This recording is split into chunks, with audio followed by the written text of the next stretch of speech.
And good afternoon, and welcome to What If You Could. This is the first podcast of this topic.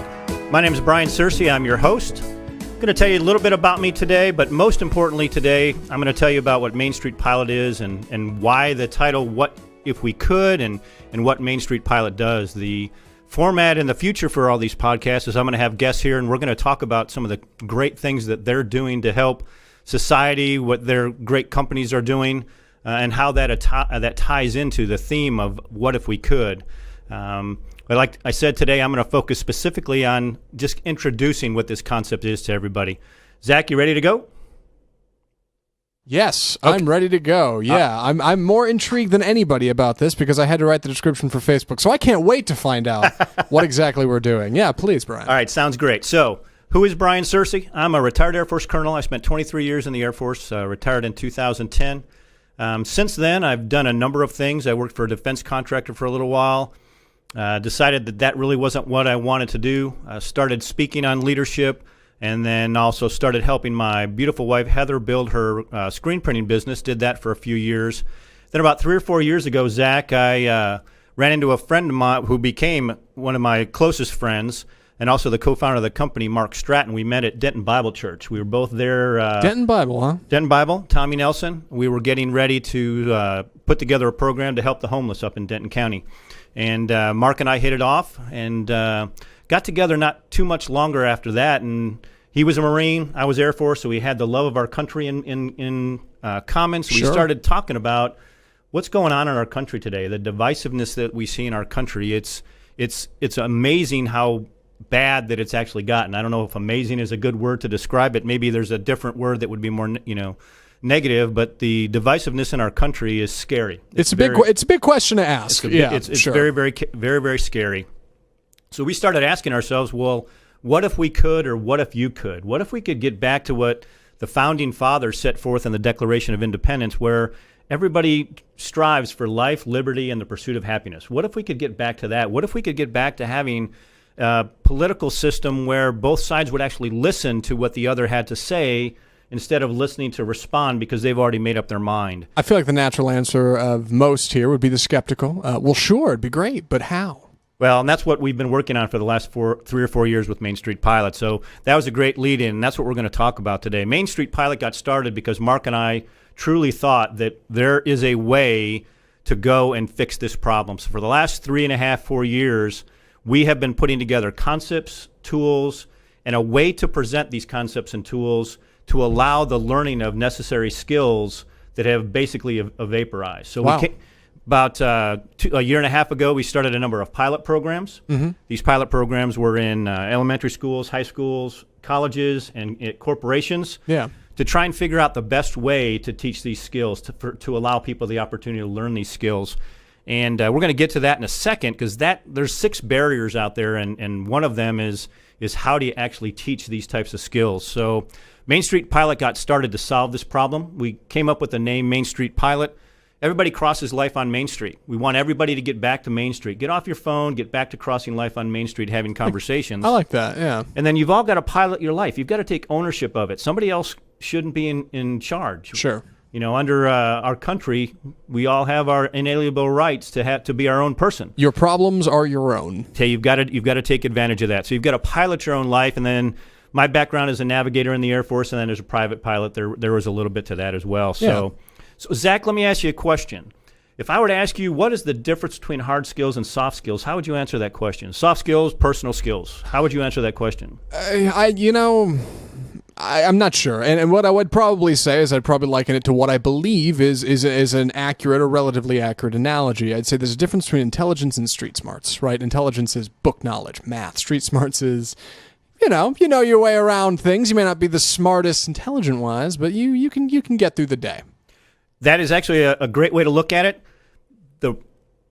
A lot of the research out there talks about STEM. Have you heard STEM? So you got science, technology, engineering, and math. Yeah. And so in high school they teach to the test. They've got the math, reading, science, all those things that they have to teach, but they're not responsible to teach the personal skills. They're not responsible to teach the soft skills. It's a growing problem in our country on how to develop these skills because it's been lost over the last 15 or 20 years, and research shows if you don't teach these skills to a generation, they're lost forever until there's some kind of active program that will allow them to be taught and to be learned. And that's part of the problem. Hard skills, so if you go to take a math class, you're going to take a couple of tests because there's things that they can test to.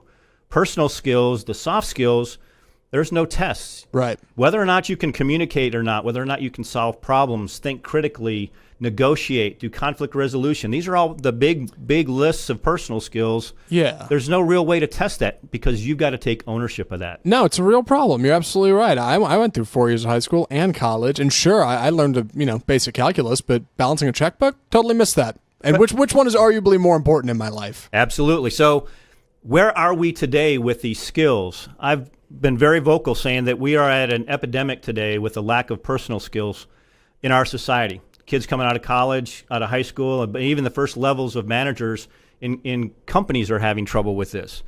There's basically this virus that has been out there for the last 10 or 15 years, but it's really starting to manifest itself now.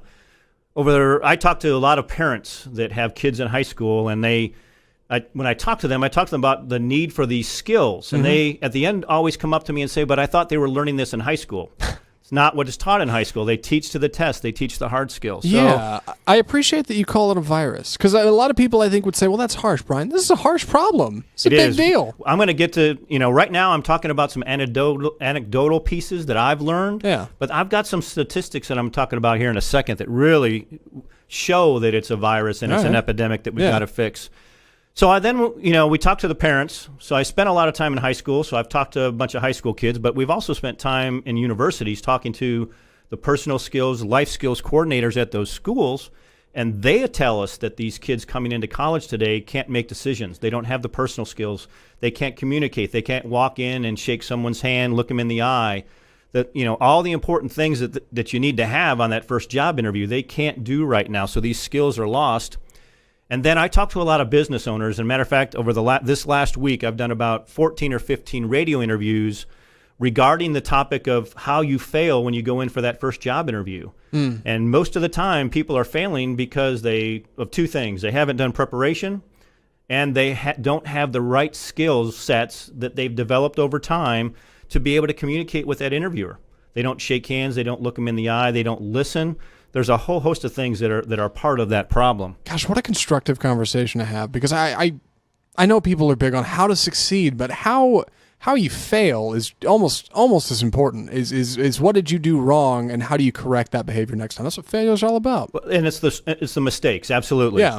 And have you heard of Simon Sinek's Start With Why? Yeah, Simon, and believe it or not, I've been a part of a couple other entrepreneurial shows in my life, and that book has been recommended to me on more than one occasion. Yeah, Simon Sinek. Great stuff. Start With Why. But he does a 15-minute talk about millennials, and one of the key things in that, I don't know if you've seen it or not, but one of the things he talks about is because we have not done a good job. Actually, we've done an extremely poor job allowing millennials to learn these skills and Generation Z to learn these skills, so they don't have them now. It's now being, since it's not taught by the parents necessarily, it's not taught by the high schools, it's not taught by the colleges, the employers now are the ones that are being forced to have to figure out a way to teach these skills, to allow these young men and women to learn these skills. Right. And they don't know how to do it. They're struggling with how to do it. And that's part of what we found as we've built Main Street Pilot about why it's difficult. Not to mention, there's no reason capitalism should be responsible for training people. I mean, come on, that's a system. That's an economic system, not a training course. It is, but if we want to have a workforce in the next 10 years, we're going to have to start with fourth graders, but we're also going to have to start with the young men and women that are the first line of our set of employees and make sure they get these skills until over time we correct this epidemic that's going on with the development of these skills. We're going to have to do that. As a millennial, I'm very interested to see what you have to say here, Brian. You first had my curiosity, but now you have my attention. Go ahead. And I don't want to lump in all millennials. Millennials are some of the smartest people I've ever seen on the planet. The way that they learn is different than I learned when I went to high school in the 1970s. You've got a phone in front of you that has more information on it than I could have gotten out of the library in weeks of work in 1977, 1978. So millennials and Generation Z are some of the smartest people on the planet. Sure. But they need these skills. And when the power behind all this, when we combine their ability to learn these hard skills and knowledge and combine it with their ability to go and talk to people, is going to be so powerful. That's what's going to ensure that our republic here in the United States is one to reckon with for as long as we can stand it. So, but the scary piece, here's some statistics. Yeah. Gallup, 80% of adults want schools to teach the personal skills, but schools don't have time. We already talked about it. Sure. Their responsibility is to teach the hard skills. 80% of teachers want more support to teach this, but there's social emotional learning, a few other things that are out there, but it's the traditional type of training, what I'll talk about in a second, or in a couple minutes, as to why that really doesn't work. 100% of students have the abilities to be able to take the personal skills that they have and turn it into an ability. Yeah. So it's not like they can't learn these. It's not like they can't develop these skills. Just nobody is helping them do that. Right. So the effect on our kids is leading to a lot of the things we're seeing in society today. We're seeing increased depression. We're seeing a lot of mental difficulties that are going out there. 50% of our population has now involved with some kind of depression. Between ages 12 and 17 since 2000, 50%. Since 2005. 81%. I couldn't believe this. When I thought back to high school, there was a small group of kids that did the bullying, but for the most part, they were not the norm. You had the good students, you had the athletes, the good kids. Sure. I was called the All-American boy. Not to scoreboard or anything, but sure, you were the All-American boy. Yeah. I had good parents and then the other thing that my parents did extremely well is made sure all three of us were in sports our entire high school career, so we didn't have time to get in trouble. Right. So that's a whole nother story. But according to UCLA, 81% of kids today are bullied. 81%. 81% of kids today are bullied. That's a scary statistic. What does that do to a generation? 4 out of 5 are bullied. That's wild. Well, and so that's leading to a lot of the problems, but it's also, you look at social media, it's giving them an opportunity now because it's so anonymous to do a lot of this. So the bullying is not historically how it was when I was in high school, where there was a bully, tried to take your lunch money, that old example or whatever. Now it's that, but it's also this online social media that just is rampant in our society today. The aptly named cyberbullying, yes. Here's a scary one. Since 1985, there's been a 300% increase in the fact that kids have no friends. No close friends. No friends at all. That they interact with on a regular basis using personal skills. They've got social media friends. They've got those types of things. But this is according to the American Sociological Association. So this isn't me making it up. Gosh. 300% increase in people since 1985 that don't have any close friends. That is stunning. So you kind of get in these statistics. This is where I've gotten that this is an epidemic. Things are looking, you hit me with a lot of bleak stuff here, Brian. I'm hoping you can turn this around. So employers are struggling as well. 100% of industry is in agreement that these skills are the hardest to teach. And that's the Society for Human Resource Management. 100% of the managers know that this is a requirement. I'm going to tell you here again in a few minutes, another thing I'm going to tell you here in a few minutes about how important these skills are to your success in your job and your success in life. Yeah. And 80% of employers are having a hard time finding potential employees that have these skills. That's how bad the problem is. 80%? That's the Hay Group. That's right. Wow. They're saying that's the shortage of this out there right now. Huh. So here's a good example of a large company, Google. 85,000 employees. They invested heavily in a project called Project Aristotle to understand how to develop the best performing teams. And then they had another project called Project Oxygen that then talked about how to develop the best performing managers. And what they found is that these personal skills are an underdeveloped skill. And if you don't have them, you are not going to have performing teams and well-performing managers. Right. So Google has even figured out that there's this problem out there. And they actually spent quite a bit of money on these two projects to take a look at that.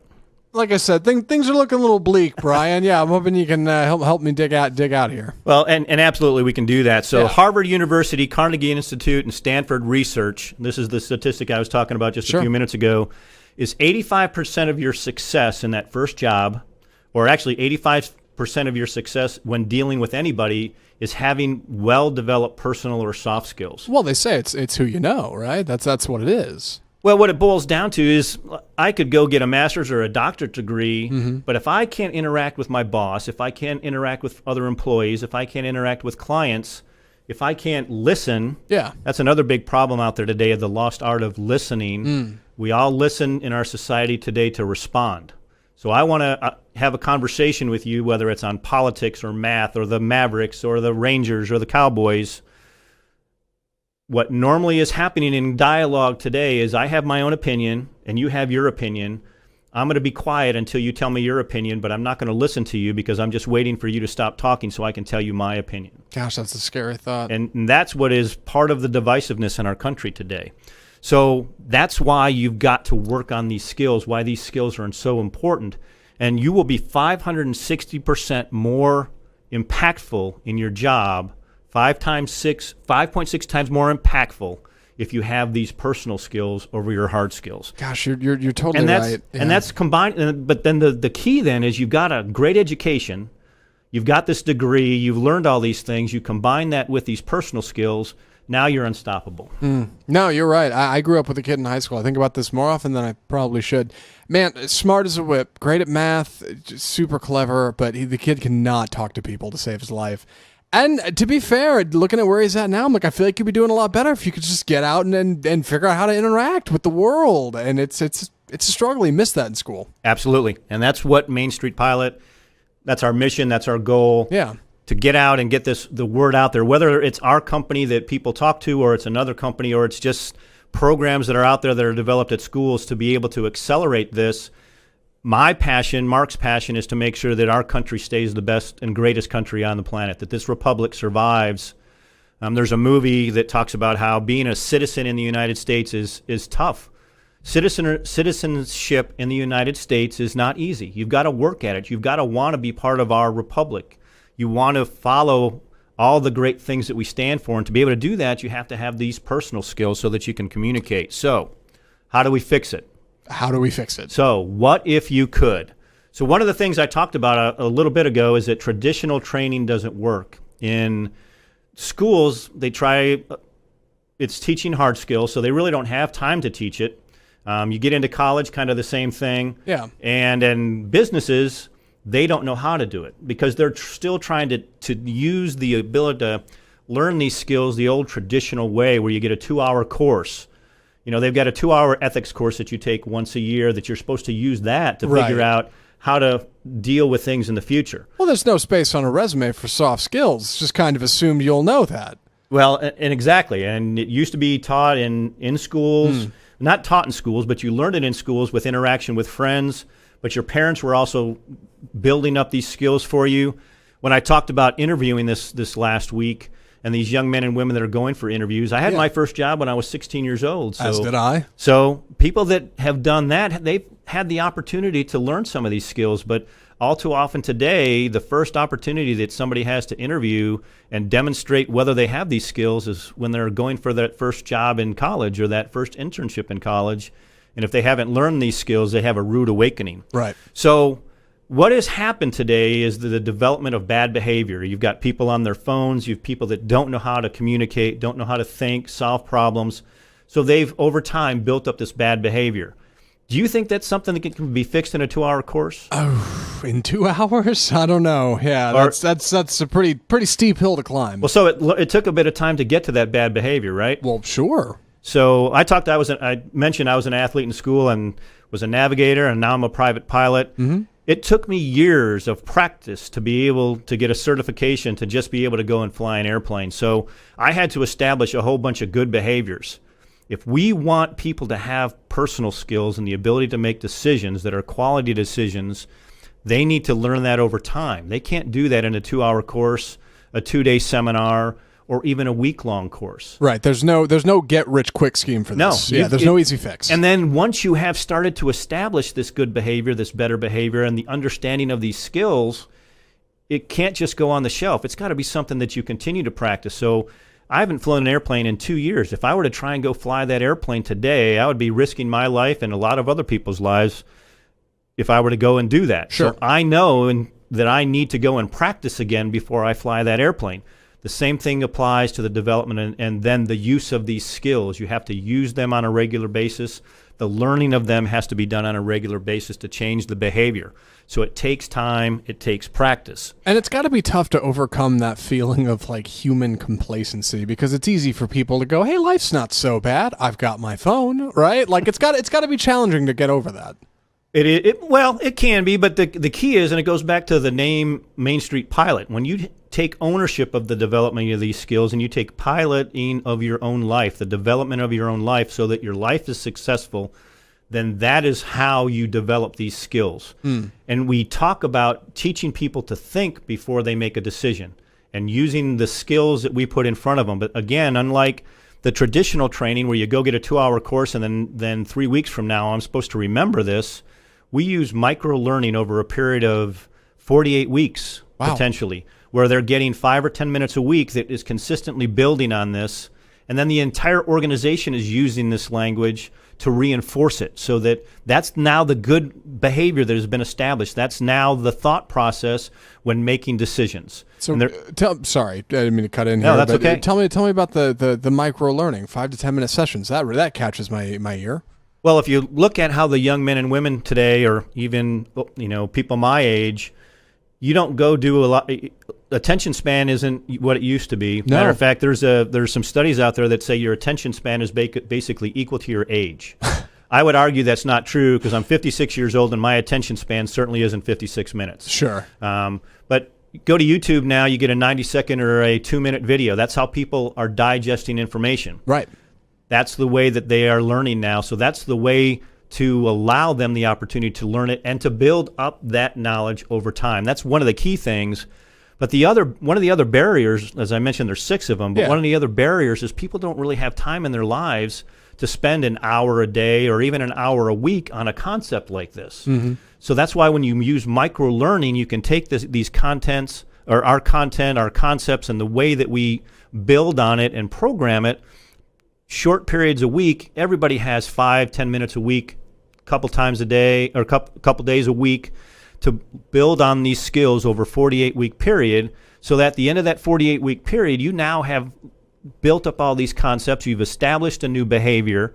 You now are making quality decisions. Those decisions are aligned with the company you work for. They're aligned with your family's values. They're aligned with everything that's important to you in your personal life, because you've taken ownership of that now. Yeah. And you now will continue that behavior. And now you don't want to stop doing this kind of learning, though. Sure. Because it's one of those things that, going back to my analogy of flying an airplane, if you don't do it for 2 years, you're going to start to lose these skills. It's just like leadership. You've got to do leadership every single day. Well, you've got a clever approach. I saw a thing just the other day that said people spend up to 7, 8, 9 hours on their phone a day. And you tell it somebody, they go, 9 hours? That's absurd. I'm not on my phone that much. It adds up. Over time, it's just little by little, bit by bit, and suddenly, before you know it, you're somewhere. And that sounds like what you guys are doing, just in a 48-week course. Exactly. And it's building up that repetitive nature. It's that practice. So turning this back around to what if we could work towards a solution to solve the divisiveness in our country, to ensure the valued workforce, that we have a valued workforce, to strive toward liberty and the pursuit of happiness in our country. What if we could have a program that people could use, whether it's ours or other people that have something like this, that people bring in, that they do every single day or a couple days a week to make sure that these skills are valued and used. So we're focusing on accelerating this personal skills competency, the development of these skills, to allow a learner to master the self-respect and honor that is necessary when making decisions and moving forward. If we can do this with the millennials and the Generation Zs and get them to start thinking critically, to be part of society, to learn how to communicate, but even more importantly, we can get with those 4th graders. And this becomes their learned behavior instead of that bad behavior. We're going to have perpetuated a skilled workforce in a society that is going to allow the United States of America, this republic that I'm very proud of, that I served for 23 years in the military, to make sure that it is vibrant and it is going to be successful and last forever. Again, it's a gleaming treasure, but it is a steep hill to get up to it. You got a lot in front of you, but I respect the hustle, Brian. Well, Zach, thank you very much. I hope everybody enjoyed this first podcast today and learning a little bit about Main Street Pilot, learning a little bit about me, learning a little bit about this problem that's out there. And again, I call it an epidemic. I call it a virus that is now starting to seep up, because we're now actually starting to see it in our corporations. Our employers are starting to see it. They're struggling to be able to hire qualified candidates to do the jobs that need to be done for their companies to thrive. So please tune in every Friday at 3 o'clock for What If You Could. And again, my name is Brian Searcy. I look forward to hearing you next time, or being with you next time.